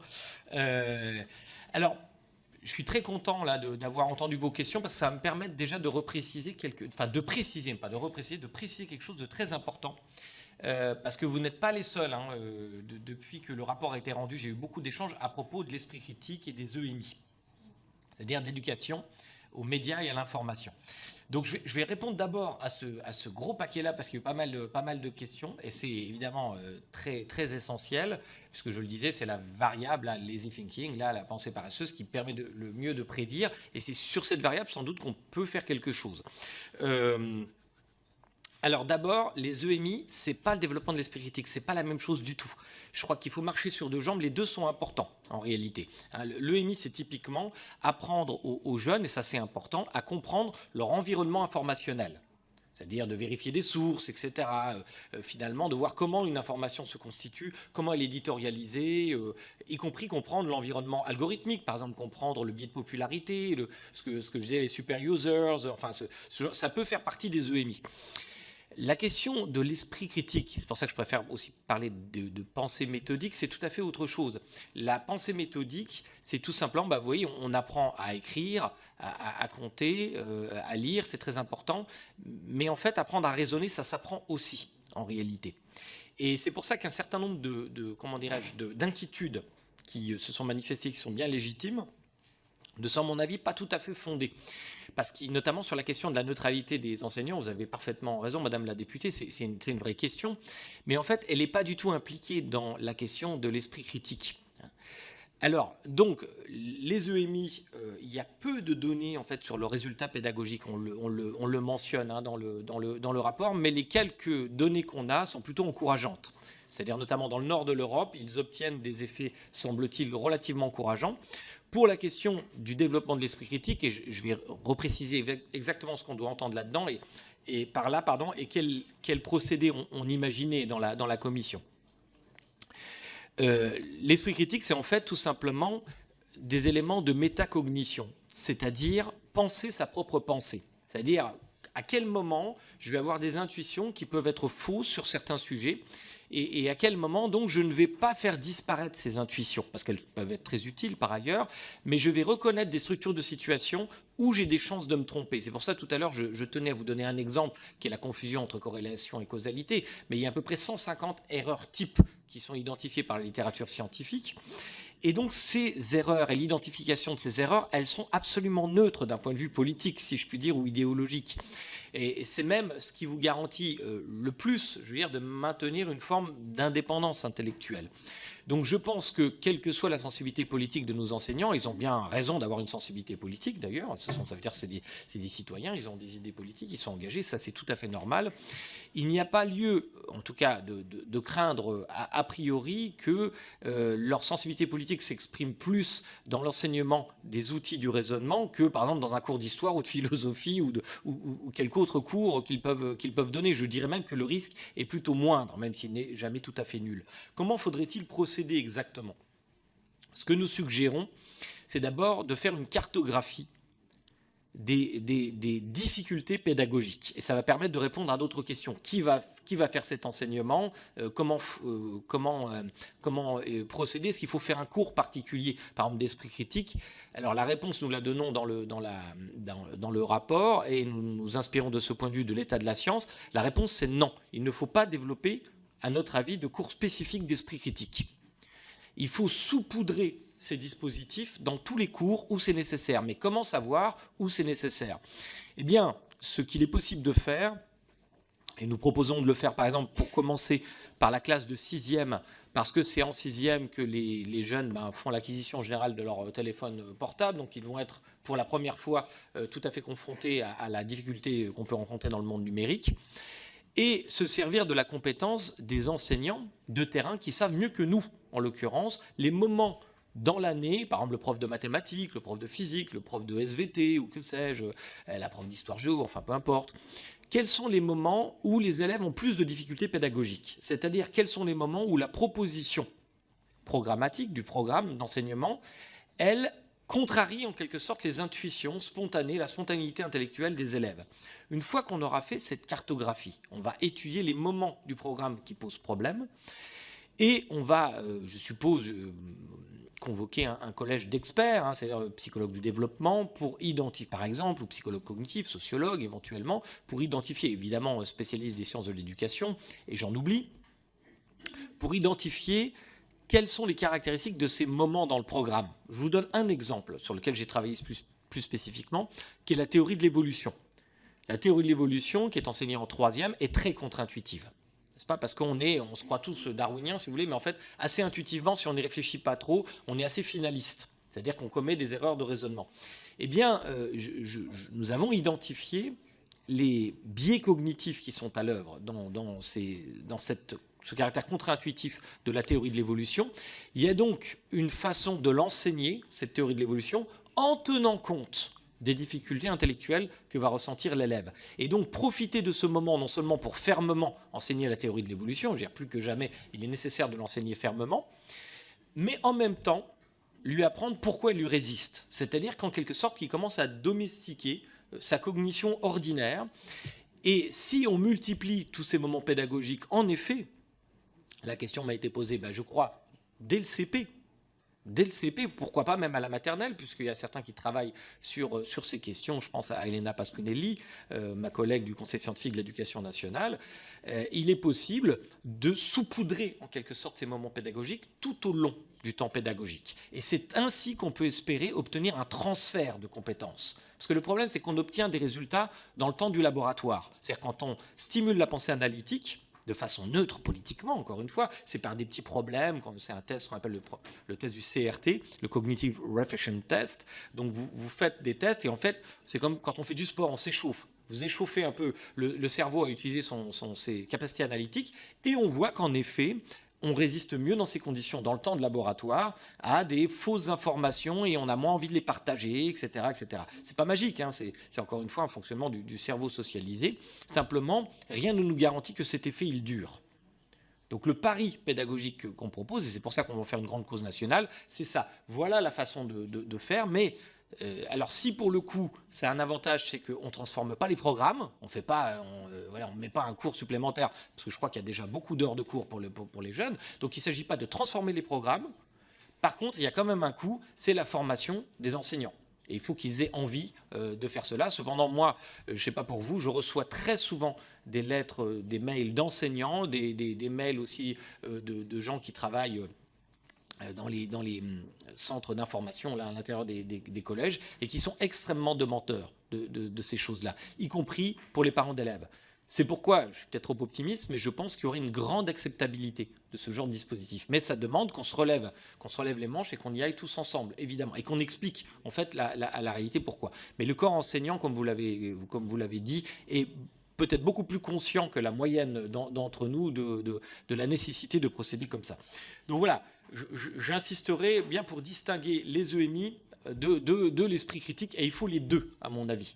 Alors, mais par contre, comme nous le signalons, parce qu'on a beaucoup auditionné, dans un temps qui était quand même assez court, ce qui nous a frappé, c'est le manque de coordination. Et on ne jette pas la pierre, encore une fois. C'est simplement, ça deviendrait coupable de continuer à manquer de coordination. Et puis aussi, il faut en quelque sorte, qu'on recrute les données sur ces questions.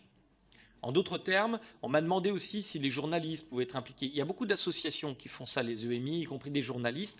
Moi, je trouve ça formidable. J'ai simplement une inquiétude, c'est qu'on ne mesure pas les effets pédagogiques qu'on produit.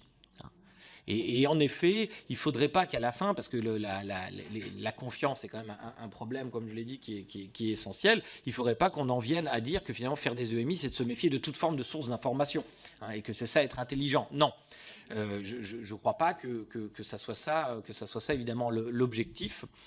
La question m'a été aussi posée sur les grandes entreprises, sont des grandes entreprises privées. Et ce qui m'inquiète, et j'ai l'impression que c'est une inquiétude partagée, c'est qu'on voit bien que ces entreprises, elles ont un pouvoir qui relève du politique. Par exemple, elles peuvent censurer, comme elles l'ont fait, et je ne prends pas position sur ces questions, mais c'est une vraie question politique, un compte de quelqu'un qui était président des États-Unis d'Amérique. Je pense à Twitter, n'est-ce pas, et Donald Trump. C'est quand même compliqué de trancher ce problème. Je ne dis pas qu'il n'y a pas quelque chose en nous, quelquefois, qui se réjouit de ce genre de choses, mais c'est une question politique essentielle, parce que ces grands groupes privés, ils n'ont aucune légitimité politique et démocratique. Ils ne sont pas élus. Et pourtant, ils agissent sur ces questions. Et on ne peut pas, à mon avis, faire autrement que de penser à négocier avec eux. Il y a quelque chose qui peut peut-être les motiver à le faire, c'est le dégât sur leur image publique. C'est-à-dire que quand on songe à l'image de Facebook il y a une dizaine d'années et l'image de Facebook aujourd'hui, ou Instagram, c'est plus du tout la même chose, évidemment. Donc ils se préoccupent tout de même pour les échanges qu'on peut avoir avec eux, on les a auditionnés. Bien sûr qu'ils se préoccupent de leur image publique. Simplement, en effet, il faut qu'ils alignent d'une certaine façon leur intérêt économique, et on ne peut pas leur en vouloir d'avoir des intérêts économiques, ces entreprises privées, avec des considérations pour l'intérêt général et la sérénité des débats démocratiques. Mais ça c'est une négociation. Cette négociation, vous le savez, elle a commencé, elle est même très entamée maintenant, avec le Digital Services Act, qui a obtenu un certain nombre de choses. Et moi, de ce point de vue, je suis assez optimiste. Je trouve que ce qui a été obtenu n'est pas suffisant, mais c'est une vraie avancée. Sur la question de la publicité, par exemple, toutes ces grandes entreprises quasiment ont signé, elles se sont engagées à hauteur possiblement de 6% de leur chiffre d'affaires de sanctions si jamais elles fautent. La question, c'est qui va vérifier ça, et on va revenir sur l'ARCOM et les questions que vous m'avez posées. Évidemment, c'est une question essentielle, mais elles se sont engagées sur un certain nombre de points. Et elles se sont engagées surtout sur un autre point qui va me permettre de répondre à la question de la recherche française qui m'a été posée sur ce point, c'est l'accès aux données pour les chercheurs. Ça, c'est fondamental, parce que, j'espère ne pas déranger certaines oreilles ici, mais je vais reprendre une métaphore du virus et du vaccin, malgré tout. C'est difficile de lutter contre un virus si on n'a pas d'informations sur ce virus, ou si les seuls qui nous donnent l'information sont des gens qui sont jugés partis sur cette affaire. Donc, moi, je ne veux pas faire de procès, a priori, ce qu'on appelle les GAFAM, ce sont maintenant les GAMAM, très exactement, parce que c'est plus Facebook, mais Meta. Mais je n'ai pas particulièrement envie de leur faire une confiance aveugle dans le traitement des données de choses qui pourraient impacter leur image publique. Et donc, il est très important, fondamental, c'est pas seulement parce que je suis chercheur, je prêche pas seulement pour ma paroisse, que les chercheurs puissent avoir accès à ces données pour comprendre ce qui se passe. Et en effet, les chercheurs qui en général ont accès à ces données, parce qu'ils ont aussi beaucoup plus de moyens, ça se passe un peu aux États-Unis. Une grande partie des sciences sociales computationnelles se fait quand même aux États-Unis. Et alors c'est un problème, parce qu'évidemment, nous les Français, on essaye analogiquement de dire ça doit se passer à peu près comme ça aussi en France, mais c'est pas sûr du tout, parce qu'il y a des spécificités quand même culturelles à notre pays. Nous ne sommes pas les États-Unis. Et donc, nous devrions pouvoir accéder maintenant, et je pense que le DSA va nous le permettre beaucoup plus facilement. Et de quoi nous avons besoin ? Et bien évidemment, nous avons besoin de moyens. Il nous faut des postes. Il nous faut des postes spécifiquement fléchés sur ces sujets.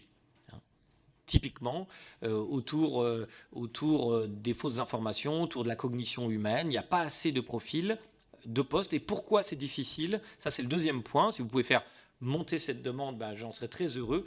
C'est une considération pour la pluridisciplinarité. Aujourd'hui, moi, dans mon équipe, je travaille avec un linguiste computationnel, je travaille avec des gens qui viennent de différentes disciplines. Je suis moi-même sociologue, mais on est obligé de regarder un peu différentes disciplines connexes parce que ces sujets sont extrêmement polyédriques. En fait, ils ont plein de facettes. Et donc, étant donné qu'ils sont multifactoriels, si on veut bien les comprendre, il faut intégrer des compétences pluridisciplinaires dans les équipes. Seulement, voilà, la pluridisciplinarité, elle est souvent sanctionnée encore aujourd'hui. C'est-à-dire qu'on l'encourage, mais au niveau peut-être parfois du DCNU ou des sections Sénat, et je comprends les collègues qui veulent des profils bien spécifiques et compétents dans des domaines, dans des spécialités particulières. C'est tout à fait compréhensible et il faut continuer dans cette voie-là, mais il faut en même temps ménager des postes ouverts à la pluridisciplinarité parce qu'on va en avoir besoin pour traiter ces questions. Donc voilà ce que je dirais sur ce point. Il m'a été aussi posé des questions. Alors je vais mettre le métavers et puis sur le fait d'anticiper. Est-ce qu'on n'a pas assez anticipé les effets secondaires de ces questions ? Bon, moi je ne le prends pas contre moi parce que personnellement depuis 2003, donc ça date d'un certain temps, j'avais écrit l'Empire des croyances et il y avait déjà un chapitre sur la balkanisation possible des espaces épistémiques, mais tout de même. Et ça, c'est pour le métavers, je pense qu'il faut vraiment l'intégrer. Il est quand même très, très difficilement anticipable de savoir, quand on a un outil aussi complexe et qui ouvre autant de possibilités d'usage, ce que les gens vont en faire exactement en vérité. Rappelez-vous le Minitel. Rappelez-vous le Minitel, tout simplement. Outil formidable, je veux dire, franchement, on peut être fier en France d'avoir développé ce qui ressemblait déjà un peu à Internet, avant tout le monde. Seulement, au bout de quelques années, une partie non négligeable du Minitel a été détournée, j'en sais rien, en tout cas avait été orientée vers le Minitel rose. Voilà, bon. Et j'ai pas de condamnation morale, j'ai rien à dire là-dessus, c'est un constat, c'est un fait. C'est pas forcément ce à quoi on s'attendait initialement. Voilà. Et c'est très difficile, très honnêtement, d'essayer de concevoir les choses. Ce qui est sûr, c'est ces technologies, elles créent une fluidité, une fluidification entre toutes les demandes possibles et toutes les offres imaginables. C'est ça la grande caractéristique. Une fois que vous avez mis ça sur la table, il faut avoir beaucoup de courage pour imaginer ce que les choses vont être dans 10 ans. Et je pense que pour le métavers, c'est exactement ce qui va se produire. Ce qui pourrait parfaitement se passer aussi, et on en voit déjà poindre le risque potentiel, ou peut-être la réjouissance, c'est que ça ne marche pas du tout. C'est une possibilité. Il se peut que ça ne marche pas du tout, que personne s'y intéresse à ce métavers, parce que d'abord, le métavers, c'est deux choses un peu différentes. C'est la réalité augmentée, ça peut être des lunettes donc, dans lesquelles vous allez avoir des informations, mais ça a déjà existé. C'était les Google Glasses et ça a été un four, ça n'a pas fonctionné du tout. Quant aux espaces virtuels, il y avait Second Life, par exemple, qui était un outil étrange, qui a eu son succès, puis qui est devenu après un désert, il n'y a plus personne dedans. Donc on ne sait pas comment ça va se développer. Ce qui est sûr, c'est que c'est difficilement anticipable, mais par contre, il y a quand même des promesses aussi assez formidables. C'est-à-dire qu'on voit bien qu'au niveau de la chirurgie, par exemple, au niveau de la transmission de la connaissance, je vais même vous dire, je lis des papiers aujourd'hui qui montrent qu'en fait, on peut même lutter contre certaines formes de stéréotypes. Par exemple, stéréotypes sexistes ou ethniques. Si, par exemple, l'avatar que vous jouez est quelqu'un qui n'a pas le même sexe ou le même genre que vous, ou la même couleur de peau, eh bien, il y a des études qui montrent que, du coup, nos stéréotypes ont tendance à baisser. Je suis très prudent parce que ce sont des études assez récentes, mais finalement, ce sont des usages auxquels on ne pense pas forcément, mais qui pourraient être très intéressants. Et j'ai eu même à expertiser des articles, par exemple, sur les usages de la réalité virtuelle pour lutter contre des phobies. Par exemple, le vertige ou des choses comme ça, c'est-à-dire des thérapies comportementales qui utilisent des réalités virtuelles parce que notre cerveau sait bien que ce n'est pas tout à fait réel, mais peut quand même se confronter à des peurs, donc de façon, en quelque sorte, un peu atténuée. Bon, nul. Est-ce que le tourisme pourrait être, par exemple, révolutionné par ces questions? Nul ne peut imaginer véritablement ce que ça va donner, et on peut même imaginer que ça ne marche pas du tout, c'est une possibilité. Et puis, évidemment, ce n'est pas sans impact environnemental non plus.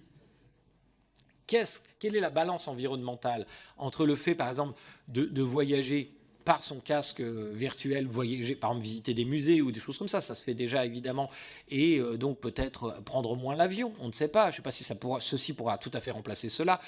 Ça dépend du développement de la technologie, j'en doute un peu pour l'instant. Mais c'est l'utilisation de ces casques, c'est du traitement de données, ce n'est pas non plus sans impact environnemental. Je suis absolument incompétent pour l'instant pour faire la balance entre chaque chose, mais je pense qu'il y a des gens qui peuvent le faire et c'est quelque chose sur lequel on aurait raison de se pencher. Sur encore la question de l'esprit critique, pardon, je réponds un peu à la volée parce que j'ai pris des notes. Je suis persuadé que j'oublierai quelques éléments. Je vous demande de bien vouloir m'en excuser par avance. Pourquoi il ne faut pas seulement consacrer ça aux enfants, même si les enfants sont évidemment une priorité sur le développement de la pensée méthodique, parce qu'il a été rappelé, ce sont les classes d'âge qui s'informent le plus par les réseaux sociaux, etc. Mais ce n'est pas eux qui partagent le plus de fausses informations. Ceux qui partagent le plus d'informations, c'est plutôt les personnes du troisième âge. D'après, encore une fois, les données qu'on a, on n'a pas beaucoup d'études là-dessus, mais on en a. D'ailleurs, je vous annonce qu'il va y avoir une enquête dont je n'ai pas les résultats, mais dont j'aurai très bientôt les résultats, qui va spécifiquement porter sur les 14-18 ans, sur les fausses informations. On a très peu de données sur ces questions, donc ça va être tout à fait intéressant de regarder les résultats de cette enquête. C'est dans quelques jours qu'on va avoir ces résultats. J'aurais aimé vous en parler, mais je n'ai pas les données. Et donc, par conséquent, ces outils finalement de liberté de penser, encore une fois, ces outils qui, je le redis, ne nous disent pas quoi penser. Madame la députée, je reviendrai tout à l'heure sur votre intervention. Et je pense qu'il y a vraiment un malentendu. Vous êtes mal préparé à cette audition parce que les questions que vous m'avez posées, je vous redirai pourquoi après. Parce que ces outils ne nous disent pas du tout quoi penser. Je me battrai contre ça. Ces outils ne nous disent pas quoi penser, mais nous offrent la possibilité de penser librement. Ce qui n'est pas du tout la même chose. Et donc de ne pas être tenu trop captif par exemple, la suractivité d'un certain nombre de groupes qui, encore une fois, ont le droit d'exister. Et là aussi, je me battrai personnellement pour qu'ils puissent continuer à parler. Mais simplement, tout démocrate doit s'intéresser à la question de la diversité inauthentique, encore une fois. Nous ne pouvons pas ne pas être impliqués par ces questions.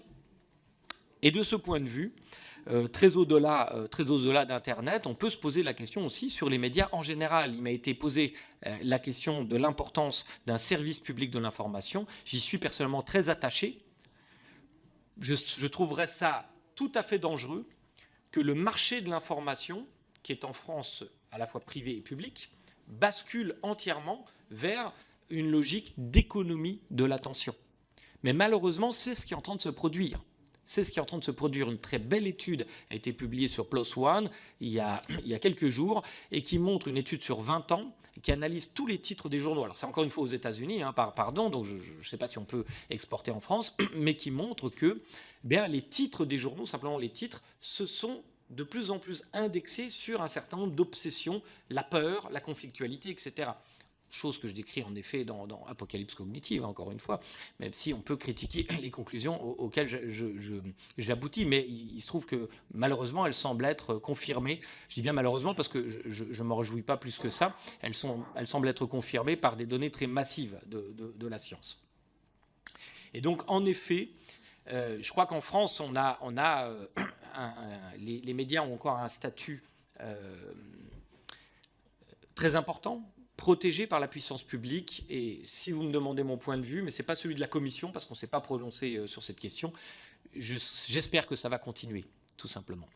Mais, encore une fois, à condition que ces services publics puissent être exfiltrés, en quelque sorte, des logiques du marché de l'attention. Ce qui n'est pas forcément le cas. C'est ce que je ne constate pas forcément. Donc il faut réfléchir aussi à ces questions. Et puis il faut réfléchir à la façon dont aussi, par exemple, les experts sont recrutés, puisque, par exemple, les chaînes d'information continue, on a pu auditionner, par exemple, Marc-Olivier Fogiel, recrute, et on le comprend bien, beaucoup d'experts. Alors la question, c'est comment les recrute-t-il ? C'est tout à fait essentiel, parce que la tentation du média peut être, justement, pour singer ce qu'on croit être un débat démocratique, donner 50% de temps de parole à un expert et 50% de temps de parole à un individu qui va le contredire. Ce n'est pas une représentation, je dirais, loyale du débat. Par exemple, si vous organisez un débat sur le réchauffement climatique, il faut bien se rappeler que 96%, je crois, des publications scientifiques vont dans le sens de l'existence du réchauffement climatique et dans le sens de la confirmation de l'action de l'homme sur ce réchauffement climatique. Est-ce que c'est démocratique d'organiser un débat sur cette question avec 50% de temps de parole à un climato-sceptique et 50% de parole à un climatologue, par exemple, un scientifique ? Moi, je ne le crois pas, mais je vous laisse débattre sur ces questions. Donc, là aussi, je pense qu'il faut avancer sur ce point. Et s'il y a bien un domaine où c'est possible, c'est plutôt le service public de l'information. Parce que les médias privés sont, eux, beaucoup plus pieds et poings liés au marché de l'économie de l'attention. Sur les ingérences étrangères, donc, est-ce qu'il y a eu une activité forte de puissance étrangère pendant les élections présidentielles? Alors je parle avec beaucoup de prudence. Je ne le crois pas trop. Je crois que ce à quoi aboutissait, j'ai interrogé mes collègues, mais il n'y avait pas encore de données. Pas tellement, parce qu'apparemment, ces puissances étrangères étaient beaucoup plus occupées par la guerre en Ukraine. Donc il y a eu une absorption. Par contre, sur la guerre en Ukraine, là vous avez force intervention de bots étrangers malveillants. D'ailleurs, une augmentation du nombre de comptes Twitter qui a été identifié au moment du début de la guerre en Ukraine. Il y a en France, si j'ai bien compris, l'instance Viginum qui s'occupe de ces questions. Donc ça, c'est un peu récent. Et je crois que sur ces questions, vous aurez grand intérêt à écouter ma collègue Frédérique Douzet. On a la chance en France d'avoir de très bons spécialistes. Elle en fait partie. Elle n'est pas la seule, mais elle en fait partie. Je relis un peu vos questions. Alors oui, sur la question des comptes formation, en fait, je crois que nous avons justement des dispositifs en France qui nous permettent d'avoir des propositions de formation continue tout au long de notre carrière professionnelle. Et je pensais que ce serait, nous pensions que c'était un dispositif possible à investir. En tout cas, proposer, peut-être qu'il ne s'agit pas encore une fois de rendre cela obligatoire, mais de proposer à ceux d'entre nos concitoyens qui pourraient être intéressés ces outils qui de toute façon leur serviront tout au long de leur vie. Encore une fois, apprendre à penser sa propre pensée, je ne vois pas très bien comment ça pourrait nuire à qui que ce soit. Et je pense que ce sont des outils, y compris dans l'espace professionnel, parce qu'on ne voit pas pourquoi que les espaces professionnels ne seraient pas eux aussi traversés d'éléments de conflictualité, de fausses informations, etc. Sur la haine en ligne, monsieur le député, c'est une question très importante, mais que nous n'avons pas traitée dans notre rapport. C'est une question très spécifique, qui est absolument importante, mais je m'avoue un peu incompétent sur ce point, d'autant que, notamment l'effet de harcèlement, il y a une question très technique, très difficile, parce que chacun peut contribuer à ce harcèlement dans une proportion très moindre, et il ne va pas considérer que c'est vraiment très grave, une moquerie par exemple, etc. Et ce qui est grave, c'est l'accumulation. Donc on a un problème d'agrégation dans les cas de haine. Je ne parle pas des insultes directes, etc., qui sont... Oui, alors là, ce qui sont absolument scandaleuses, il me semble pas, si vous voulez mon point de vue, il me semble anormal que ce type d'insulte puisse rester sur les réseaux sociaux. Le problème, c'est que si vous interrogez les grandes plateformes, ils vont vous dire qu'ils font tout pour les retirer. Mais il faut bien reconnaître aussi qu'ils sont absolument débordés. C'est ça le problème. Donc un des enjeux, c'est que ces entreprises qui sont très riches, elles sont quand même très riches, même si elles viennent de perdre pas mal d'argent là ces derniers temps, elles sont très riches, elles doivent investir massivement dans de la modération humaine et localisée nationalement. Ça c'est important, il faut que ce soit des individus qui, par exemple, en France, qui connaissent la culture française, qui parlent français. C'est très important pour ne pas prendre de l'ironie ou une blague, par exemple, pour une insulte, parce qu'il faut quand même laisser une certaine liberté, évidemment, sur ces réseaux. Mais ça dépend beaucoup de leur bonne volonté. Il y a même eu un grand réseau social que j'ai interrogé, LinkedIn, pour les nommer, qui a refusé de me dire combien ils avaient de modérateurs. Voilà, tout simplement. Ils ont refusé, c'était leur droit, ils ont dit c'est une information confidentielle. Je dis mais si vous répondez ça, je vais imaginer que vous n'en avez pas beaucoup. Voilà, mais bon, effectivement, c'est évidemment la conclusion auquel on peut aboutir face à ce genre de réponse. Mais c'est une question, vous avez parfaitement raison, absolument essentielle, que cette modération, et encore une fois, il faut qu'elle soit localisée, si je puis dire, sur le territoire national de chacun des pays qui sont considérés. Mais il est vrai que la France, notre grand pays, n'a peut-être pas la masse critique pour opérer des négociations qui soient efficaces avec ces grands groupes. Et je crois que la taille critique, c'est l'Europe. On a la chance d'avoir l'Europe. Et je vous redis que dans les auditions qu'on a fait, parce qu'on a interrogé au-delà du territoire national, et plusieurs personnes nous ont confirmé qu'il y avait une grande admiration pour ce que faisait l'Europe sur ces questions. Donc je pense que l'Europe est à l'avant-garde de ces points. Je crois que je vais finir un peu sur ce point, mais je vais répondre quand même à Madame la députée du Rassemblement national parce que je ne voudrais pas lui donner l'impression que je pourrais vous dire vos propos sont tellement outrés que je n'ai pas besoin d'y répondre, mais je ne vais pas jouer ce jeu-là. Je vais vous répondre. Vous mentionnez notamment une interview dont je vous avoue, je n'ai plus tout à fait en tête, mais quand je vous disais que vous étiez mal préparée, Madame la députée, ouais. Ça me plaît de vous le redire pour être sûr qu'on se comprenne bien. Je peux finir ? Est-ce que vous pouvez laisser terminer voilà. l'orateur ? Personne ne s'est interrompu jusqu'à présent. Donc, vous êtes mal préparé tout simplement parce que vous ne m'avez pas lu. Parce que si vous m'aviez lu, j'ai même écrit un livre entier sur la question de la radicalité pour expliquer que ça ne relevait pas du tout de la psychiatrie. Donc, je ne sais pas où vous êtes allé chercher que je pense qu'il y a un trouble mental. Ouais, d'accord. D'accord, il faudrait que je relise cette interview, mais je vous conseille, quand vous parlez à un chercheur, à un universitaire, de lire ses livres et de ne pas vous fier sur des éléments extraits de l'interview. Oui, d'accord. Ok, on a compris. Donc, et deuxièmement, plus sérieusement, parce que là, je pense que cette remarque ne vous honore pas, sur l'autre point qui est plus important, à mon avis plus intéressant, c'est qui décide qu'il y a un complot ou pas un complot. Alors, certainement pas moi. Et là encore, je pense qu'il y a un malentendu que je voudrais lever, je ne suis pas sûr de vous convaincre, mais en réalité, il ne s'agit pas d'évaluer pour moi la vérité d'un complot ou pas un complot. Moi, je ne suis pas dans le secret des dieux, je ne sais pas s'il y a des complots ou pas des complots. Ce que j'évalue, c'est la nature de l'argumentation qui prétend être une administration de la preuve. C'est ça qui m'intéresse, c'est tout. Et ce qui m'intéresse, c'est de voir que certaines formes de démonstration, par exemple, vous avez parlé des cas de thrombose, je n'ai jamais nié qu'il y ait des thromboses, ce n'est pas mon domaine de spécialité. Simplement, on doit s'interroger pour juger rationnellement des propositions vaccinales en termes de coûts et des bénéfices de ces propositions. C'est-à-dire combien de vies sont sauvées et quel risque on prend. On prend toujours un risque à prendre un médicament. Si vous lisez la liste évidemment des effets secondaires, il n'y a pas d'effet. Moi, je suis par exemple allergique à l'aspirine, voyez-vous.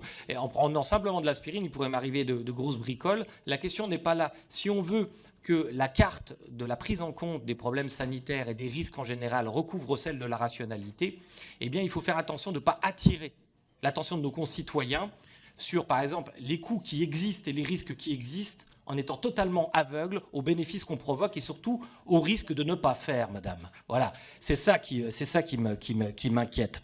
Donc non, je ne veux pas faire un ministre de la vérité, mais effectivement, là aussi, le réel est un os et souffrez que la science vous dise un certain nombre de choses. Si on regarde la cartographie politique de ceux qui partagent des fausses informations, eh bien, toutes les enquêtes le montrent, le Rassemblement national a une bonne tête de vainqueur et j'en suis désolé. Voilà. Merci. Merci, monsieur le... Alors, pardon, l'ARCOM, oui, c'est un peu plus important. Juste, alors, mes chers collègues, il est 11h et j'avais promis à monsieur le professeur de pouvoir le libérer à 11h. Il s'est engagé à répondre par écrit ou à revenir devant notre commission. Effectivement, sur les questions de régulation et de l'ARCOM, les réponses, nous les attendons. Donc, est-ce que vous prenez encore 1 minute de votre temps pour y répondre? Oui. Oui, d'autant que j'ai été auditionné aussi par l'ARCOM, je suis allé les voir. Donc en fait, leur domaine de compétence est largement élargi, puisque maintenant ils touchent directement le numérique. Il nous faut absolument une instance de ce genre. Le seul doute que j'ai, c'est est-ce que l'ARCOM aura assez de moyens? C'est absolument considérable ce qu'on leur demande. Alors ils ont une augmentation des moyens, mais ce qui en fait est récurrent dans tous les sujets que nous avons traités jusque-là, c'est que nous avons du mal à nous rendre compte, là aussi c'est parce que notre cerveau n'est pas équipé, à nous rendre compte de la masse d'informations dont on parle. Et quelquefois, le fait qu'il n'y ait pas de modération, par exemple, on peut interpréter ça comme de la mauvaise volonté, une décision. Mais la plupart du temps, c'est parce que ça passe sous les radars de la détection, n'est-ce pas, y compris des réseaux sociaux. Et le risque inverse, par contre, et on le voit déjà poindre, y compris dans le métavers, hein, pour ceux qui ont déjà... vous êtes allé faire un tour dans le métavers, peut-être pour certains d'entre vous, moi j'y suis allé, eh bien vous avez une surmodération. On vous demande de signer toutes sortes de choses pour vous engager à ne pas faire ceci, cela, etc. Et la surmodération, c'est pas forcément non plus une très bonne nouvelle, parce que c'est peut-être le paratonnerre que vont sortir les réseaux sociaux pour pas avoir d'ennui. Et ça peut être aussi une enfreinte à la liberté d'expression. Donc vous voyez, on est vraiment entre le marteau et l'enclume. Je vais regarder avec beaucoup d'attention ce que va faire l'ARCOM, mais ce que je crains, c'est qu'il n'ait pas les moyens et qu'aucune institution n'ait vraiment les moyens de résoudre le problème de façon satisfaisante. Merci beaucoup pour vos propos. Et n'étant pas dans la surmodération, j'indique à mes collègues qui, à certains moments et pour certains propos venant de différentes places de la salle, me font les gros yeux et me demandent de façon volontaire ou involontaire de couper le micro. Sachez qu'ici, la parole est libre et elle le restera, et que les orateurs, je les suppose intelligents, avertis, éduqués et en capacité de répondre aux questions qu'on leur pose. Donc c'est pour ça que les débats sont menés de cette façon-là, pour que justement on puisse avoir les réponses aux questions que vous posez. Donc vous avez parlé de surmodération. Effectivement, ça peut être un danger pour la liberté d'expression. Et je souhaite que cette commission, nous ne faisions pas preuve de surmodération, mais uniquement de modération. Donc sur ces propos, je vous propose de vous retrouver à 17h ce soir pour l'audition de la ministre Retailleau. Je vous remercie.